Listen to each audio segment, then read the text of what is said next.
The Wolfless Omega was attacked in the back room until the Alpha King walked in at worst moment. Did you see the way he looked at the hors d'oeuvres? Like he wanted to murder the puff pastry. Daphne, hush. That is King Malric. He looks at everyone like he wants to murder them. It is his resting face. Well, if he looks at me like that, I might just die of happiness or terror. It's a fine line tonight, isn't it, Celestria? Focus. We aren't here for the king. We are here to make sure a certain little problem in the kitchen doesn't ruin the evening. Is the Westgrave heir in position? Niall. He's been in the reserve wine cellar for 20 minutes, waiting for his prey. Lorien Driftwood was not a person. She was a function. In the rigid, bone-deep hierarchy of the Silver Moon Pack, you were defined by what you could turn into. If you could shift into a massive timber wolf with teeth like daggers, you were a soldier, revered and feared. If you were a sleek runner with silver fur, a messenger, vital and swift, even the runts had a place, a pack connection that bound them to the collective soul. But if you were Lorien, 22 years old with a spine that refused to crack and shift, and a spirit that remained stubbornly, isolatingly human, you were nothing. You were wolfless, an omega by default, not by biology, but by the pity of the council and the disdain of the elite. She was a glitch in the genetic code, a silence in a world of howling noise. She stood in the chaotic, steam-filled kitchen of the Gilded Claw, the pack's premier event hall, polishing a silver tray until her distorted reflection stared back. Her eyes, a startling, defiant violet, were the only thing about her that held color. The rest of her was muted, ash-blonde hair pulled back in a severe, no-nonsense bun, a uniform of dull grey wool that scratched at her neck and seemed designed to merge with the stone walls. Driftwood. The bark of the head chef, a boar of a man named Cale, made the silverware rattle on the prep tables. Stop admiring yourself. You're scaring the silverware. The VIP reserve needs the 1945 blood vintage. Now. Lorien didn't flinch. Flinching triggered the predators. It was a scent of weakness they craved like sugar. She simply set the rag down, her movements precise and economical. The 1945 is in the locked cellar, chef. Only management has the key. You know I'm not cleared for Section D. And that is why the manager gave me this. Kyle tossed a heavy, iron key onto the stainless steel table. It slid across a patch of duck grease and stopped mere inches from her fingertips. Mr. Westgrave specifically requested it. He's hosting the King's Inner Circle. Don't embarrass us, Driftwood, or I'll have you scrubbing the latrines with a toothbrush for a month. And I'll make sure it's the soldier's latrine. Lorien picked up the key. It was cold, heavier than it looked, biting into her palm. A shiver, irrational and sharp, walked down her spine. Westgrave. Niall Westgrave was the beta heir, a man whose smile was as sharp as a scalpel and just as sterile. He had never noticed her before. She was part of the furniture to men like him. Why would a man who spent his weekends hunting rogue bears care about the Omega who poured the wine? He asked for the 1945, Lorien clarified, her voice low. That bottle costs more than my life. Then don't drop it, Kyle sneered, turning back to his source. Go, and take the service tunnels. Guests don't want to see the help. She moved through the service corridors, the thrum of the bass from the ballroom vibrating through the floorboards like a giant rhythmic heartbeat. The Gilded Claw was a masterpiece of architecture. High-vaulted ceilings, velvet drapes the color of fresh blood, and chandeliers that dripped crystal like frozen tears. But the service halls were the veins, hidden, ugly, and smelling of damp concrete and old secrets. As she passed the narrow slat of the entrance to the main ballroom, she paused. Through the crack, she caught a glimpse of the festivities. It was the winter solstice gala. Furs, diamonds, and the overwhelming, heady scent of musk and amber that rolled off the high-ranking wolves. It was a sea of power, a room full of apex predators preening in silk. In the center of the room, standing like a monolith in a sea of flowing fabric, was King Malric Heartfall. He was terrifying. He wasn't dancing. He wasn't drinking. He was standing perfectly still, his tuxedo straining against shoulders that seemed too broad for civilized clothing. His hair was black as a raven's wing, swept back but messy enough to suggest he had run his hands through it in frustration. His eyes, dark, abyssal pools, scanned the room, bored, lethal, and detached. He looked like a tiger trapped in a cage made of gold, waiting for an excuse to bite the bars. For a second, just a fraction of a heartbeat, Lorien felt a pull, a strange, magnetic tug in her chest, like a hook catching on a rib. It wasn't the pack bond. She didn't have that. It was something else. Gravity. Malric's head snapped toward the service door. His gaze drilled through the wood, through the shadows, straight to where she stood. Lorien ducked back into the darkness, her heart hammering a frantic rhythm against her ribs. "Don't be stupid," she told herself, pressing a hand to her chest. "He smells the fear. That's all. He's an Alpha Prime. He probably hears your heartbeat from across the room." She hurried toward the back of the building, toward the heavy oak door of the reserve wine cellar. She didn't see Celestria and Daphnella standing by the cloakroom, watching her retreat with predatory glints in their eyes. "She's heading in," Daphnella whispered, checking her compact mirror to ensure her lipstick was still perfect. "Do you think Niall will really do it? Frame her for theft? It seems mundane." Celestria smirked, smoothing her emerald gown over hips that had launched 1,000 ships and sunk them. "Theft? Oh, darling, Niall doesn't play small games. Theft is just the excuse. By the time the king walks down that hallway, Lorien won't just look like a thief. She'll look like an assassin caught in the act. And the king? He never leaves an assassin alive. The reserve cellar was a library of intoxication. Floor-to-ceiling racks of dusty bottles created a labyrinth of shadows, stretching up into the gloom of the vaulted ceiling. The air here was cool, smelling of cork, old wood, and money. It was silent, insulated from the music upstairs by feet of stone and earth.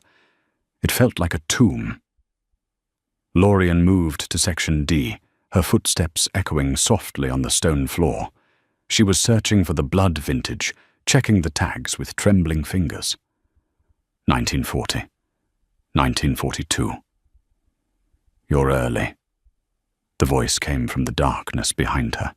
Smooth, cultured, predatory. Lorien spun around, clutching the empty silver tray to her chest like a shield. Niall Westgrave emerged from the gloom between two tall racks. He was handsome in the way a poisonous flower is handsome, bright, symmetrical, and deadly. He wore a velvet tuxedo jacket of deep midnight blue, and he held a crystal tumbler of amber liquid, swirling it lazily. "Mr. Westgrave," Lorien said, keeping her voice flat, forcing the tremor out of it. "I was sent for the vintage." "I know," Niall said, taking a slow, deliberate step forward. "I sent for you." "For the wine," she corrected, stepping back. Her heel hit the bottom shelf of the rack behind her.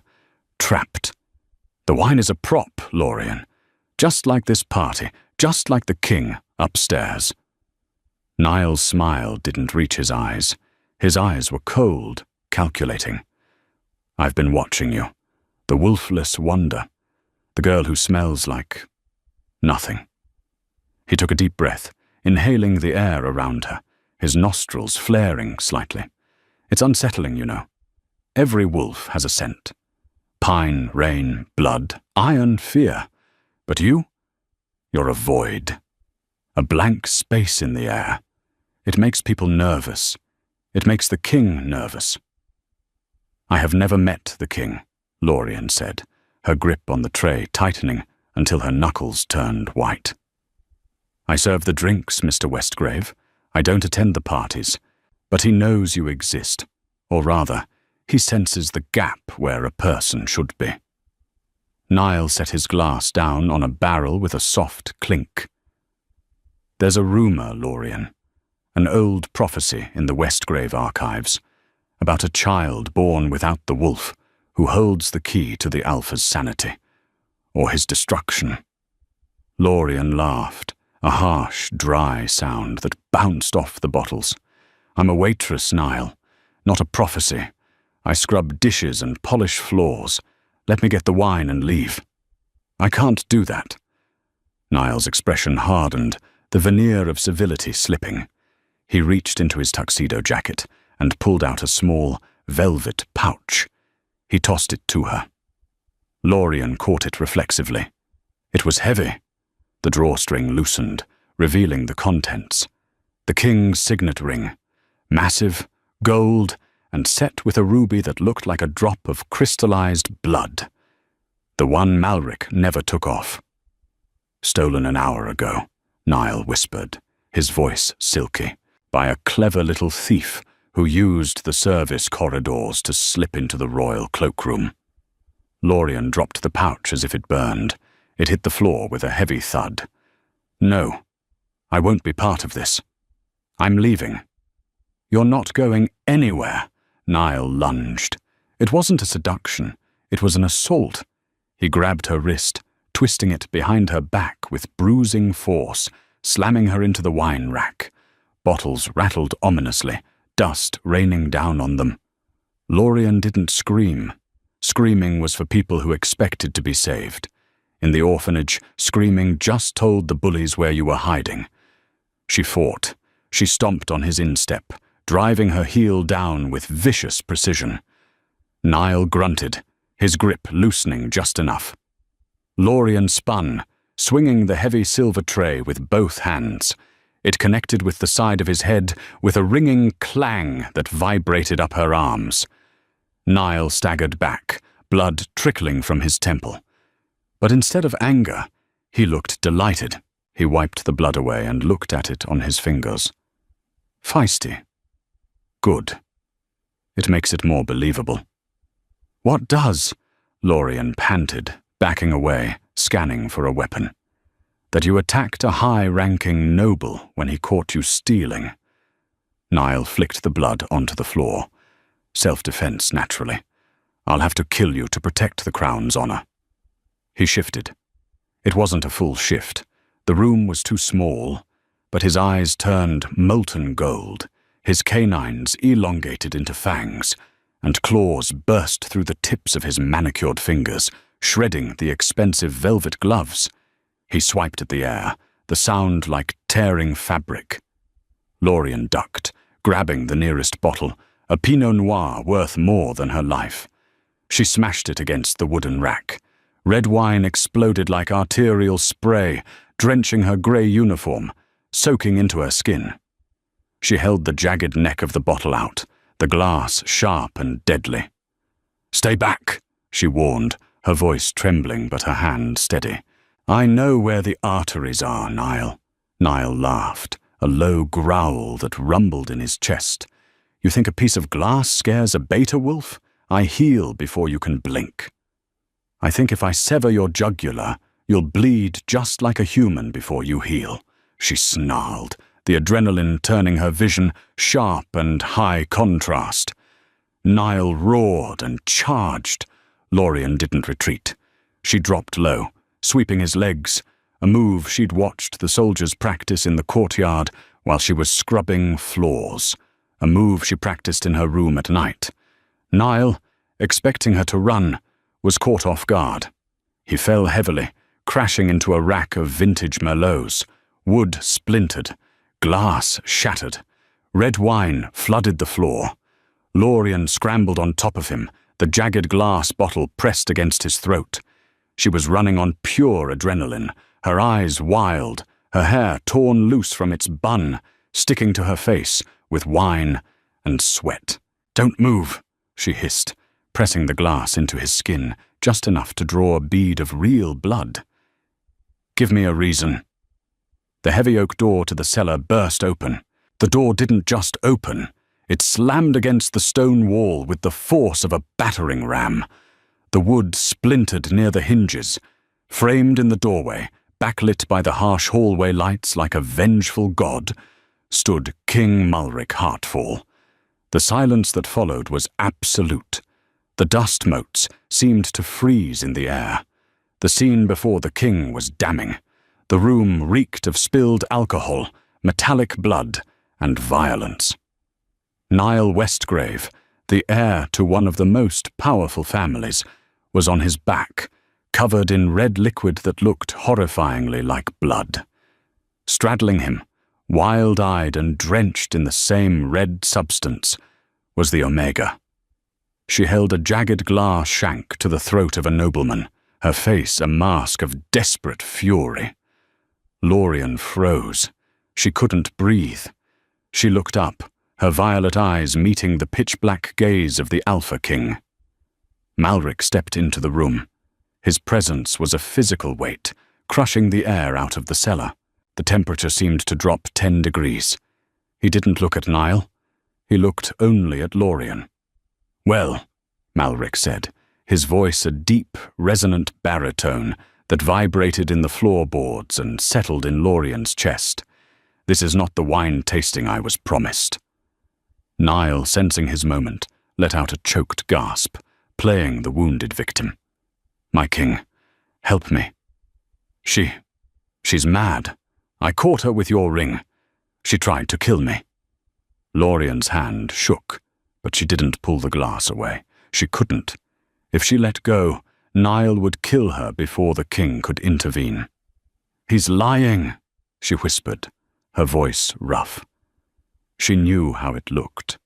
The stolen ring was on the floor, glinting in the puddle of wine, like a guilty verdict. Malric walked forward, his movements slow, deliberate, like a tiger circling a trap. He stopped 2 feet away from them. The scent of him, rain on hot pavement, ozone, and raw, terrifying power, overwhelmed the smell of the wine. It made Lorien's head spin. "Get up, Westgrave," Malric commanded. He didn't shout. He didn't have to. The voice was laced with alpha authority, a compulsion that usually forced submission instantly. "I can't, sire," Niall wheezed, resisting the command with effort, playing the injury. "She has a knife to my throat."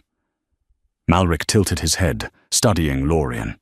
He looked at the jagged bottle in her hand, then at the ring on the floor, then at her eyes. He seemed to be searching for something. Fear, guilt, submission. "You," Malric said to Lorien, "drop the glass." "He'll kill me," Lorien said, her voice barely audible. She didn't drop it. She defied a direct order from the king. Malric's eyebrows rose a fraction of an inch.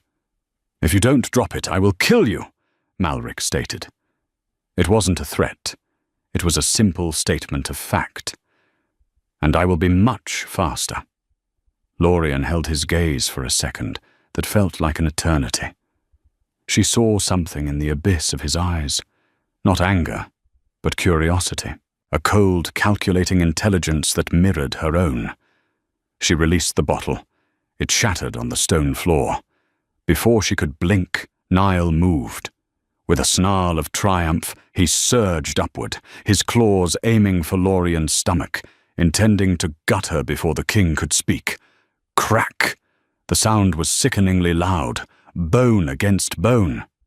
Lorien flinched, expecting pain, but nothing happened. She opened her eyes. King Malric had moved faster than thought. He had caught Niall's wrist in mid-air, his grip so tight that Niall's bones ground together audibly. Malric wasn't looking at Niall. He was still staring at Lorien, his expression unreadable. I gave an order, Malric said softly to Niall, though his eyes never left Lorien's face. I said, get up. I did not say, execute the prisoner. Niall whimpered, shifting back to human form as the pain registered, his arm dangling uselessly in the king's grip. Sire, she stole your signet. Look, it's right there. Malric released Niall's hand with a shove that sent the beta stumbling back into the wine racks. The king bent down and picked up the heavy gold ring from the puddle of wine. He wiped it on his tuxedo pants, uncaring of the stain on the expensive fabric. So it is, Malric mused. He slid the ring onto his finger, twisting it, settled. Then he looked at Lorien again. You, the Wolfless one. Drifters, is it? Driftwood, she corrected, surprised her voice worked at all. She stood up, her legs trembling, trying to regain some dignity despite being covered in wine and sweat. She squared her shoulders. Driftwood. Malric stepped closer. He was massive, towering over her. He leaned in, his nose brushing the shell of her ear. He inhaled deeply. Lorien froze. This was it. He would smell the fear. He would smell the adrenaline. Malric pulled back, a frown creasing his forehead. Nothing, he murmured, more to himself than anyone else. Absolute silence. It's quiet. Sire, arrest her! Niall shouted, regaining his composure, holding his bruised wrist. She attacked a noble. That is treason. The law demands blood. Malric turned to Niall. The boredom was gone from his face, replaced by a sharp, lethal focus. She attacked a noble who entered a secure room with a waitress and locked the door from the inside. Niall paled. I was interrogating her. In the dark? Malric raised an eyebrow. Niall, your methods are as sloppy as your combat skills. Look at her. He gestured to Lorien. She weighs 110 pounds soaking wet, has no wolf, and yet you are the one bleeding from the head. Malric turned back to Lorien. The air between them crackled with an unseen energy. You are under arrest, Lorien Driftwood, Malric said, but his tone lacked the finality of a death sentence. For theft, for assault, and for ruining a vintage I was actually looking forward to. He reached out. Lorien flinched, expecting cuffs, expecting pain. Instead, Malric's large, warm hand wrapped around her upper arm. His grip was firm but surprisingly gentle, stabilizing her. However, Malric addressed the doorway, where his personal guards were now crowding in, weapons drawn. She is a high-risk prisoner. No one speaks to her. No one touches her. She goes directly to my private wing. Your private wing? Niall sputtered. Sire, the dungeon is standard protocol. The council will not like... Malric smiled, and it was the most terrifying thing Lorien had ever seen. It was a smile full of teeth and bad intentions. I am the king, Niall. I am the protocol. Malric pulled Lorien against his side. And I want to know how a girl with no wolf managed to take down my best hunter. Walk, Driftwood. As Malric marched her out of the cellar, past the stunned guards and the gaping, bloody face of Niall Westgrave, Lorien realized two things. First, she wasn't going to die tonight. Second, she had just become the most dangerous piece on the board, and she had no idea how to play the game. Don't trip, Malric whispered into her hair as they entered the bright hallway, the music from the party swelling around them. Everyone is watching. Give them a show. Lorien lifted her chin, her violet eyes burning. If she was going to be a prisoner, she would be a queen of prisoners. She matched his stride, and for the first time in history, the Alpha King walked out of a party not with a queen, but with a blood-soaked waitress, leaving a trail of questions and red wine in their wake. The king's private wing was less a prison and more a fortress of solitude carved from obsidian and regret. The floors were black marble, so polished they looked like dark water, reflecting the vaulted ceilings above. The walls were adorned not with the triumphant portraits of past kings, but with ancient, fading tapestries depicting the first war of the shifters, scenes of carnage, fire, and the cost of the crown. It was silent here. Dead silent. The ambient thrum of the palace, the distant chatter of servants, the electrical hum of security. It all died at the heavy oak threshold. Malric shoved the heavy double doors of his study open with a casual strength that made the hinges groan. He pulled Lorien inside, his grip firm but impersonal, like he was handling a volatile chemical rather than a woman.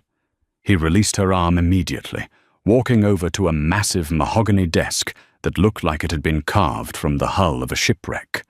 He didn't look at her.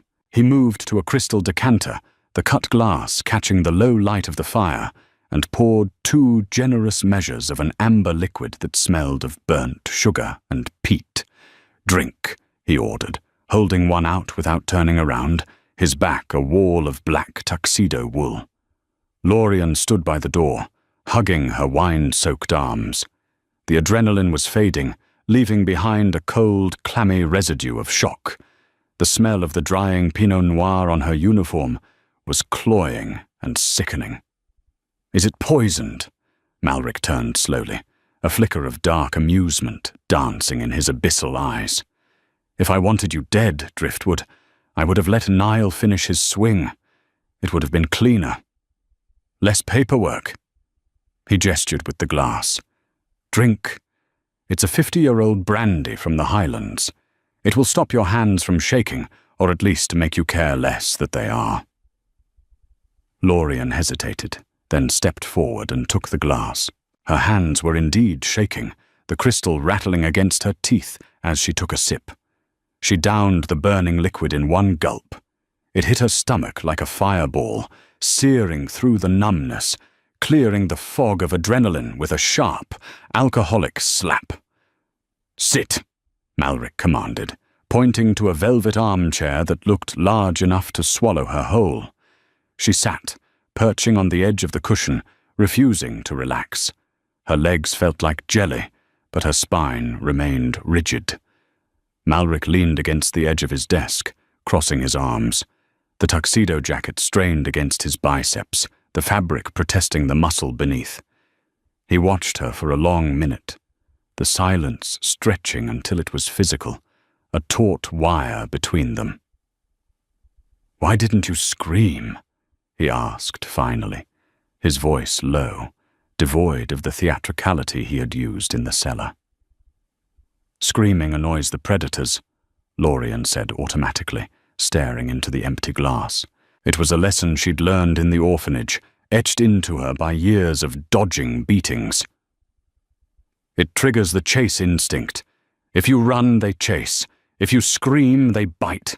If you stay still, sometimes they forget you're there." Malric's eyes narrowed, the gold flecks in his irises shifting like turning gears. "Smart. Most Omegas. Most people forget that. They panic. They flail. You didn't panic. You calculated." "I panicked," Lorien argued, looking up at him. "I broke a bottle of priceless Pinot Noir. My hands are still sticky with it." "You broke the bottle to create a weapon, not out of clumsiness. And you aimed for the jugular." Malric tilted his head, studying her like a biological anomaly. "Niall is a beta prime.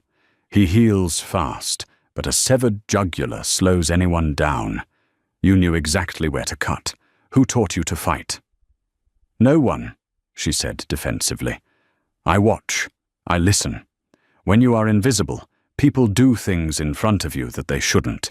I've seen the soldiers train in the courtyards while I wash the windows. I've seen the drunks brawl in the alley behind the kitchen. Violence has a rhythm. You just have to find the offbeat."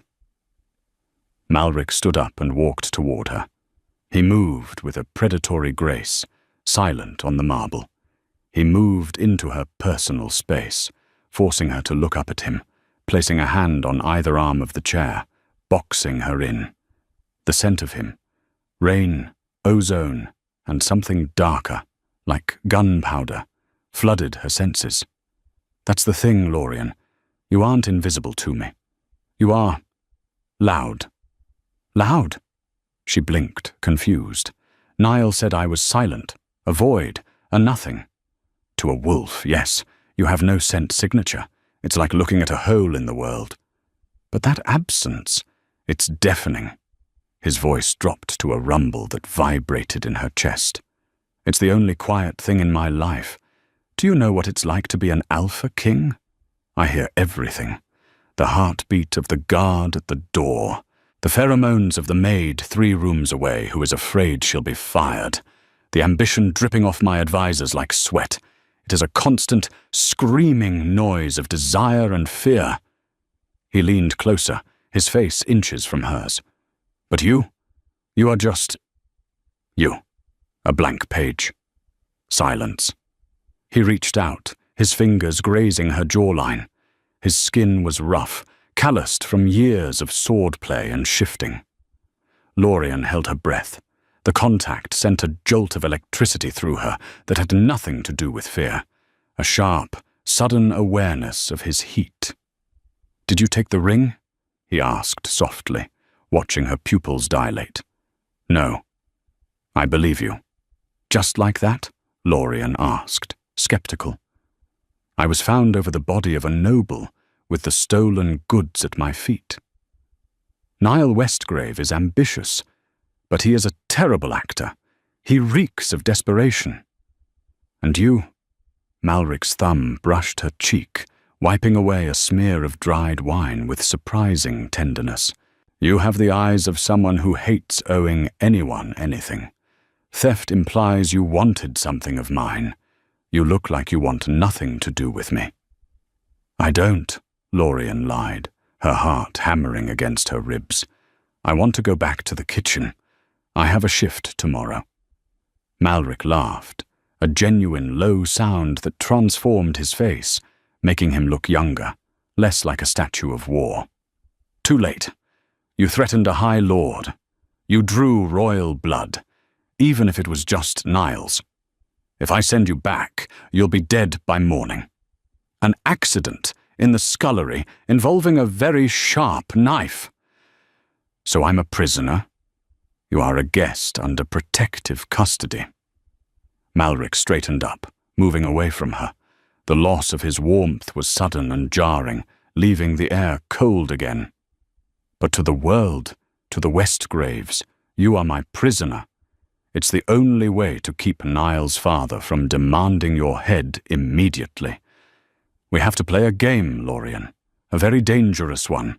"I don't know the rules," she whispered. "Then learn fast," Malric said, walking to the door. "Tonight, you sleep here.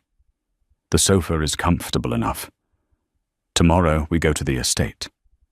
We need to find out why the Wolfless girl is the only one in the kingdom who isn't afraid of the Alpha King." The next morning, the capital was buzzing with rumors of the mad waitress and the stolen ring. But Lorien was miles away, high in the Frost Peak Mountains at the Heartfall estate. She was awakened not by a guard, but by the smell of lavender and antiseptic. An older woman with silver hair tied in a loose braid and kind, crinkled eyes was pulling back the heavy velvet curtains. Sunlight flooded the room, blindingly bright against the pristine snow outside. "Up you get, child," the woman said briskly. "I'm Brienna, the estate's healer, and you, apparently, are the reason I didn't get to sleep last night." Lorien sat up, disoriented. The room was massive, the bed sheets made of silk that felt like water. "Where is the king?" "In the library. Brooding, it's his favorite hobby." Brienna pointed to a dress laid out on the chaise lounge. It wasn't a servant's uniform. It was a structured wool dress in deep charcoal, high-necked, long-sleeved, and elegant in a severe, commanding way. He said to wear this. "I can't wear that," Lorien said, shrinking back. "It looks Expensive? People like me don't wear clothes like that. We wash them. It's warm, Brianna countered, brooking no argument. The heating is spotty in the library, and Malric refuses to fix it because he likes the cold. Put it on. In this house, you do what Malric says, mostly to keep him from growling at the staff. Lorien dressed, the fabric soft and heavy against her skin. It fit perfectly, which was unsettling. She felt like an imposter, a child playing dress-up in a queen's armor. She checked herself in the mirror. The wine was gone from her hair, leaving it pale and clean, but her eyes were still haunted. She walked down the grand staircase, guided by Brianna, her footsteps muffled by thick carpets. The house was beautiful, but empty, devoid of the personal touches that made a place a home. It felt like a museum. Malric was in the library, a 2-story room filled with the smell of old paper and wood smoke. But he wasn't alone. A tall, striking woman with hair like burnished copper and features sharp enough to cut glass stood by the fireplace. She wore emerald green silk that clashed violently with the rustic setting. Celestria, the daughter of the Southern Alpha. The king's intended mate, at least that's what the tabloids said. Celestria turned as Lorien entered. Her gaze was a physical blow, withering and full of aristocratic disdain. She looked Lorien up and down, lingering on the expensive dress. "So," Celestria drawled, her voice like poisoned honey, "this is the little assassin. She cleans up well, though you can still smell the bleach." "She is not an assassin, Celestria," Malric said from his desk. He didn't look up from a stack of documents, but his shoulders were tense. "She is a witness who smells like nothing." Celestria wrinkled her nose, stepping closer to Lorien, circling her like a shark. "It's unnatural, Malric. It makes my skin crawl. It's like standing next to a corpse. She shouldn't be here. She should be in the containment cells. Niall is furious. His father is demanding a tribunal by noon." "Let them demand," Malric said, finally looking up. His eyes locked on Lorien. He didn't smile, but the hard line of his jaw softened imperceptibly. "Come here, Lorien." Lorien walked past Celestria, feeling the woman's hatred radiating off her like heat from a furnace. She stopped in front of the desk, keeping her hands clasped to hide the tremor. "Brianna tells me you have no scars," Malric said, dropping a file onto the desk. Lorien frowned. "I have plenty. Burn on my arm from the oven, scar on my knee from—" "Not human scars," Malric interrupted. "Wolf scars. No bite marks from rough play as a pup. No transformation, tears in the skin. You truly never shifted?" "Never. The moon comes and goes, the bones ache, but I just stay me." Malric stood and walked around the desk. He took her hand, turning it palm up. "Brianna took a blood sample while you slept. Do you know what we found?" Lorien pulled her hand back, anger flaring. "You drugged me." "We sedated you. You were in shock, bordering on cardiac stress." Malric ignored her indignation, stepping closer. "Your blood doesn't have the lupus strain. It lacks the shifting enzyme entirely. But it has something else. Traces of something older." "Older?" Celestria scoffed from the fireplace. "She's a genetic defect, Malric. Don't romanticize it. She's a mule." "Silverbane," Malric said, the word heavy in the air. He ignored Celestria completely. "It's a bloodline thought extinct. Your blood contains a natural resistance to the Alpha Command. It acts as a shield. That's why you didn't freeze when I entered the cellar. That's why you don't flinch when I use the voice. That's why you can lie to me, and I can't smell the pheromones." Lorien stared at him. The Alpha Command was absolute. It was the biological imperative that kept the packs in line.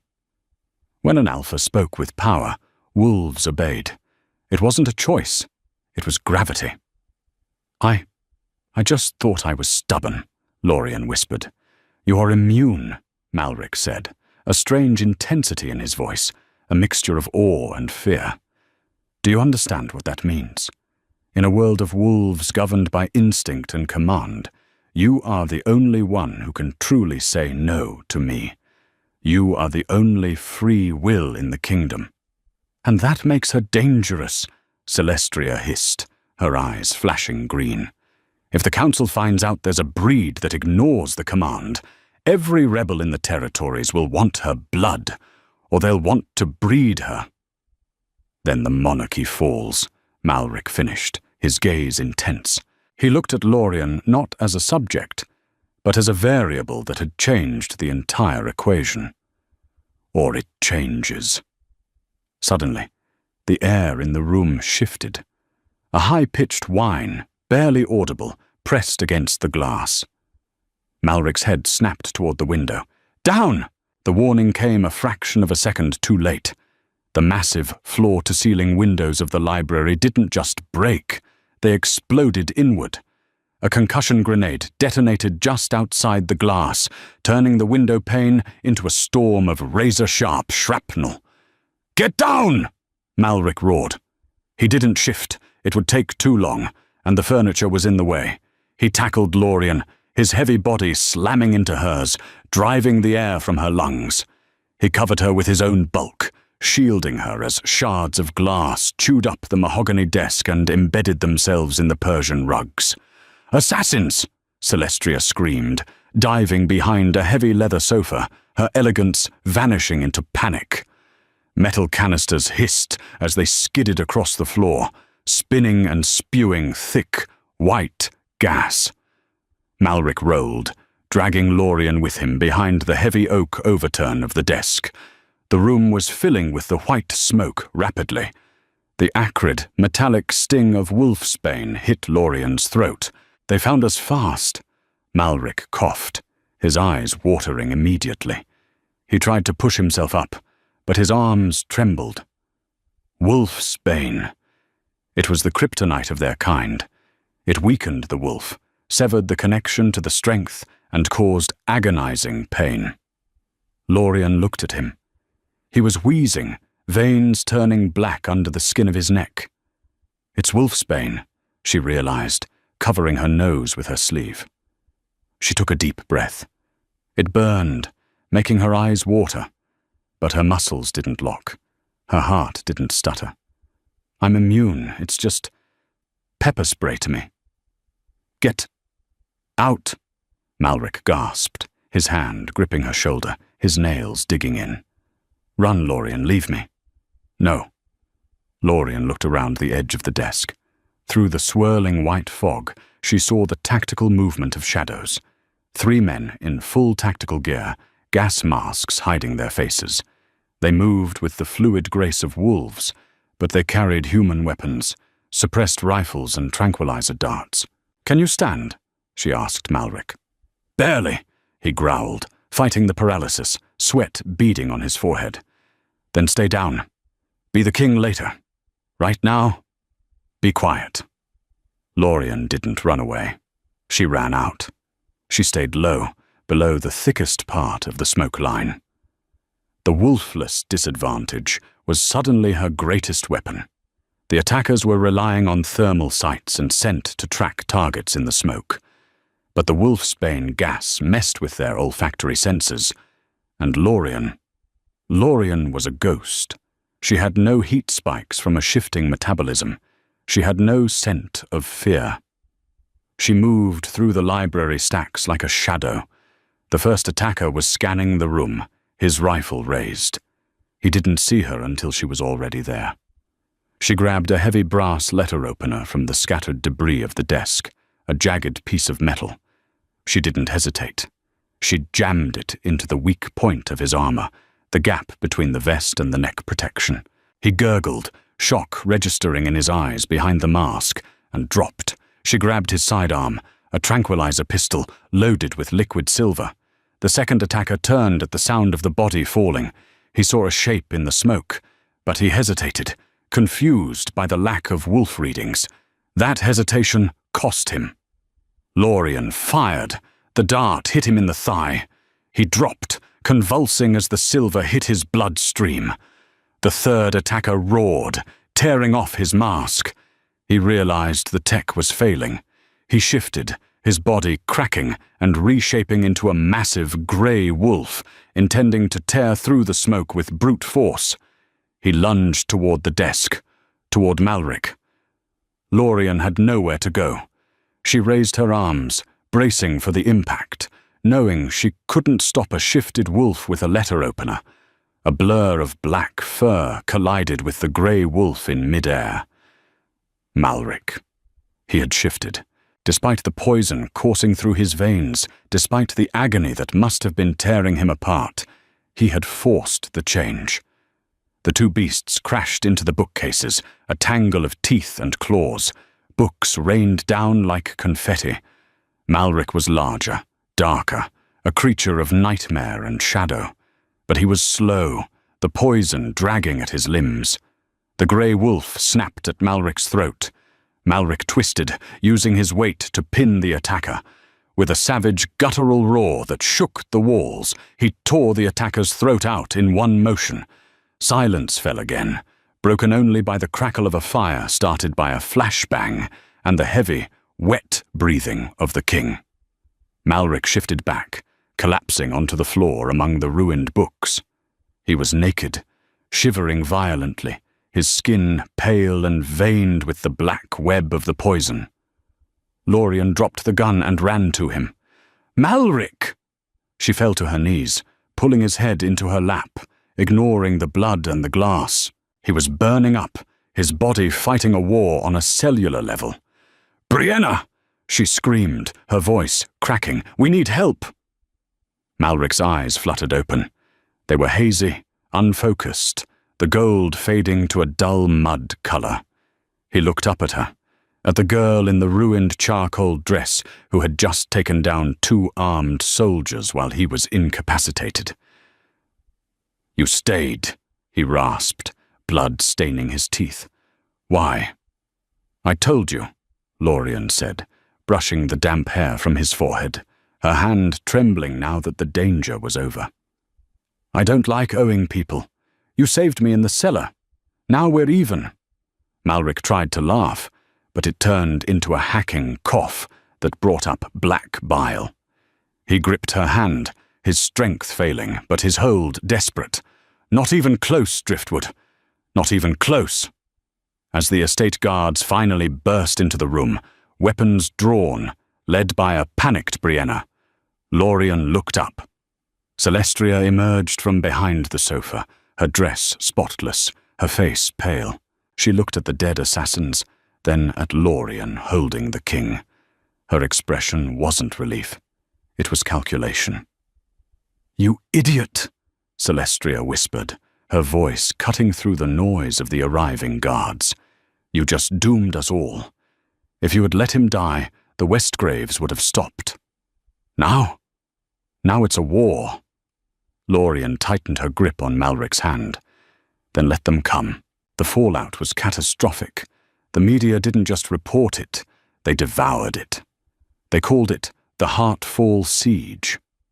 Niall Westgrave went on every news channel, his handsome face bruised just enough to garner sympathy, claiming the king was unstable, harboring a dangerous, non-wolf radical who had attacked his security detail with unregistered chemical weapons. The narrative was flipped perfectly. Malric was the erratic tyrant seduced by a terrorist. Lorien was the monster in the shadows. Malric was confined to the medical wing for 3 days, his body fighting the lingering necrosis of the wolfsbane. When he emerged, he was thinner, his cheekbones sharper, but his rage was a cold, palpable thing that made the air in the estate drop 10 degrees. He found Lorien in the greenhouse, staring at the winter roses that bloomed despite the frost. She hadn't changed out of the ruined charcoal dress. It was a badge of survival now. "We have to leave," he said, skipping the pleasantries. His voice was rough, like gravel grinding on glass. The council has voted. They stripped me of emergency powers an hour ago. They are demanding I hand you over to the enforcers for questioning. And by questioning, they mean vivisection.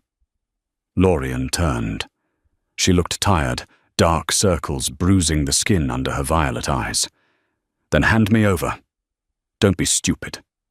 Malric walked to her, invading her space, his heat radiating against the cold glass of the greenhouse. If I hand you over, you die, and if you die, I will burn this kingdom to ash. I will tear the throat out of every council member until the rivers run red. The raw, unhinged emotion in his voice stopped her. It wasn't just duty. It wasn't just the obsession of a predator with a new puzzle. It was something human. Why? She asked, her voice trembling. I am nothing, Malric. I am a glitch in the bloodline, a waitress who knows how to hold a knife. You are the king. You are the only person who sees me, he said fiercely, grabbing her shoulders. Not the crown. Not the alpha. Me. When the gas hit, when I was lying on the floor, choking on my own bile, you didn't look at me with pity. You didn't look at me with fear. You looked at me like a partner, like an equal. I can't rule without that. I don't want to rule without that. He reached out, cupping her face with hands that could crush stone, but were trembling now. He leaned in, and this time there was no hesitation. He kissed her. It wasn't a gentle fairy tale kiss. It was desperate, tasting of iron and ash and longing. It was a collision of two lonely people who had found the only other person in the world who understood the silence. Lorien melted into him, her hands gripping his shirt, anchoring herself against the storm of him. For a moment, the politics, the wolves, the danger, it all vanished. There was only the heat of him, the solid reality of the king who wanted the wolfless girl. But the moment shattered with the wail of sirens cutting through the mountain air. They're here. Malric pulled back, breathless, his eyes flashing gold. Niall brought the enforcers. He bypassed the local guard. You can't fight them all, Lorien said, hearing the heavy thud of boots on the gravel outside. I can try. I can take at least 50 of them before I go down. No. Lorien stepped back, her mind racing, the strategic gears turning faster than fear. If you fight the enforcers, you prove Niall right. You become the mad king attacking his own police force. You lose the people. You lose the throne. So what do I do? Malric roared, frustration making the glass panes rattle. Watch them drag you away? You let me surrender, Lorien said calmly, publicly, under the ancient laws. What laws? The Omega Code? That just guarantees you a silent execution. The law of the silver truth, she corrected. An Omega can demand a public trial if accused of treason by a high lord. It hasn't been used in centuries because Omegas are usually too scared to speak, and the burden of proof is fatal. You aren't an Omega, Malric realized, his eyes widening. Legally I am. The registry lists me as Omega deficient, and legally they have to grant it. If I invoke the silver truth, Niall has to face me in the circle, not combat. Testimony, under the serum of veracity. It's a trap, Malric warned. The serum doesn't work on betas like it does on alphas. He can fight it. Yes, Lorien smiled, a sharp, dangerous smile that mirrored the one he had given her in the cellar. But he thinks I'm nothing. He thinks I'm a scared little girl. It is a trap, Malric, but it's my trap. The trial was not held in a courtroom. The Westgraves, arrogant in their victory, demanded it be held at the Blood Moon Gala a week later. They wanted a spectacle. They wanted to humiliate the king and execute his pet in front of the elite, broadcasting the restoration of order to the entire nation. The ballroom of the Gilded Claw was packed. The air smelled of expensive perfume, champagne, and bloodlust. This time, Lorien didn't enter through the service door. She didn't carry a tray.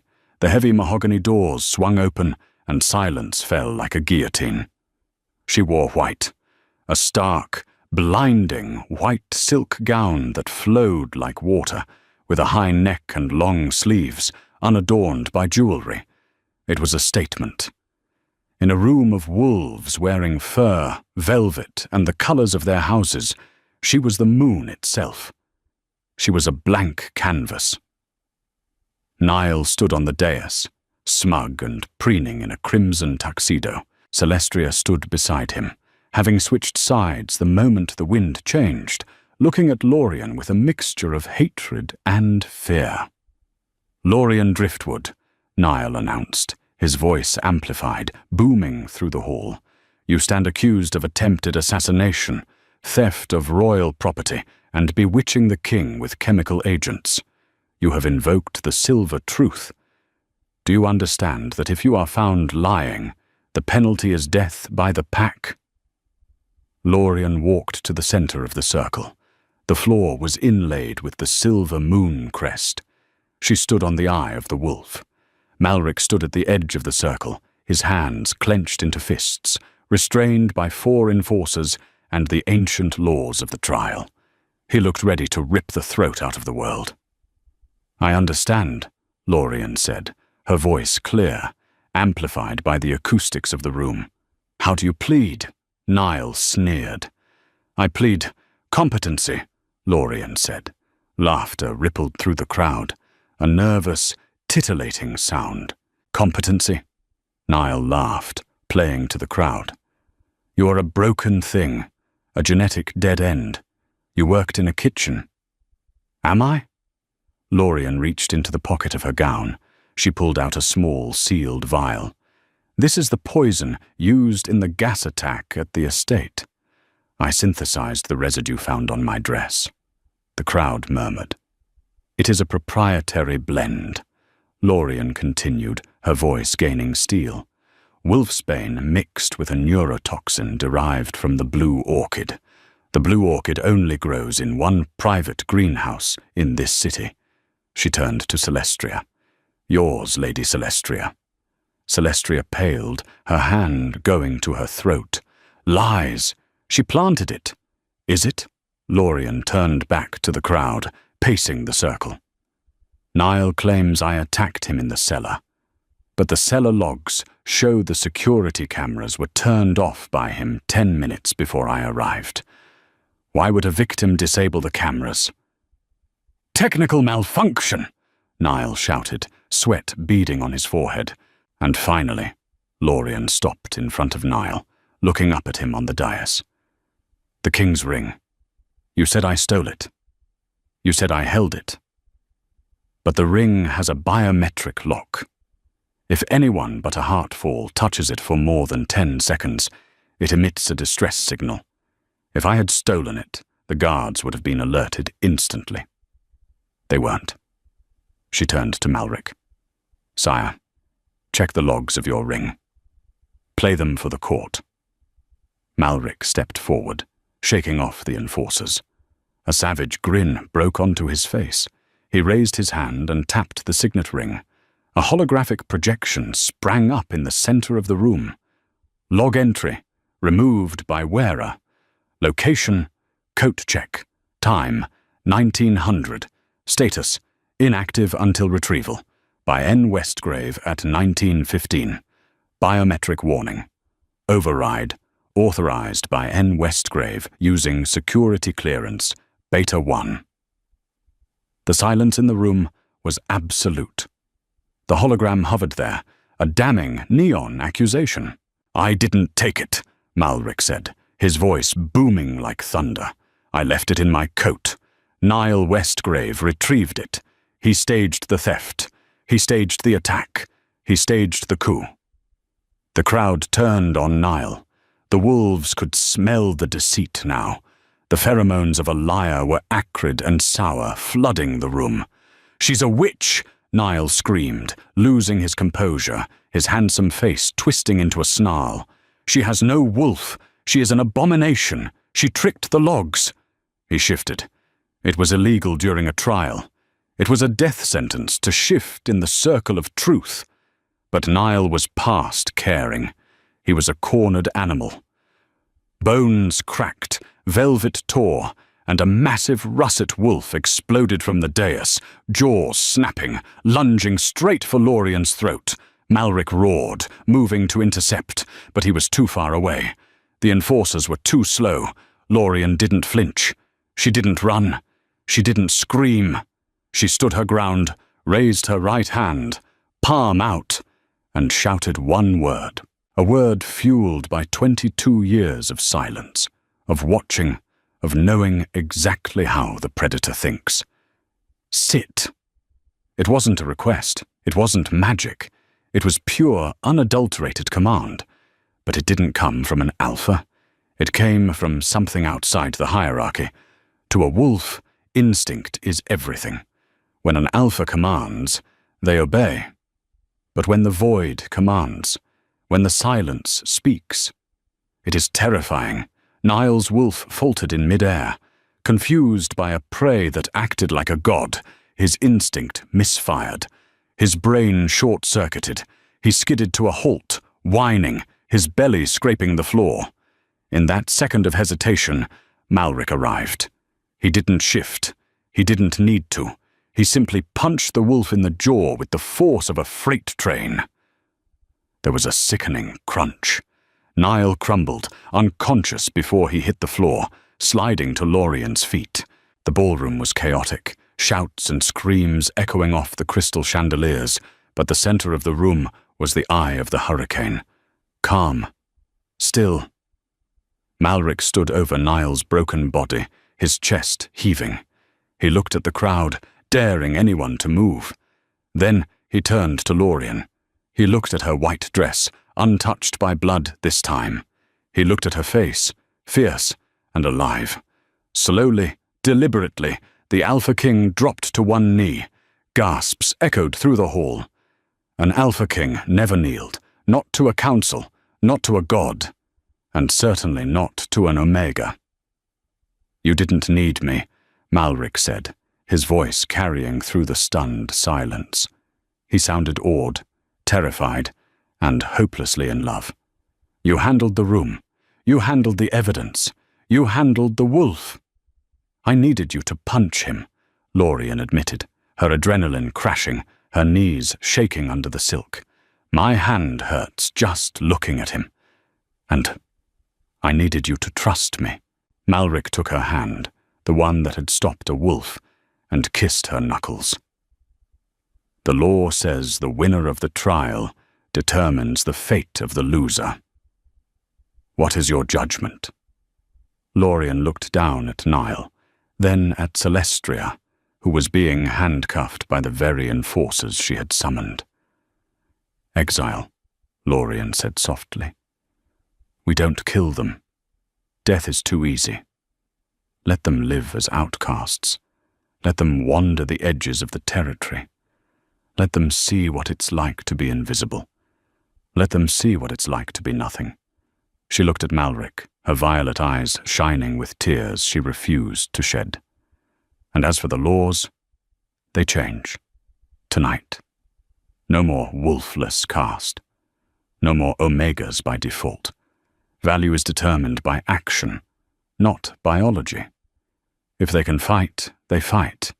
If they can think, they lead." Malric stood up, pulling her close, wrapping his arms around her waist, as if he intended to never let go. "As the Queen commands." "I'm not Queen," Lorien protested, resting her forehead against his chest. "I'm just the waitress who knew where the security cameras were."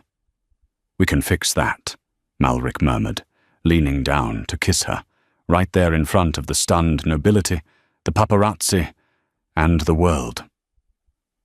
"I propose a new title. The Alpha's Equal."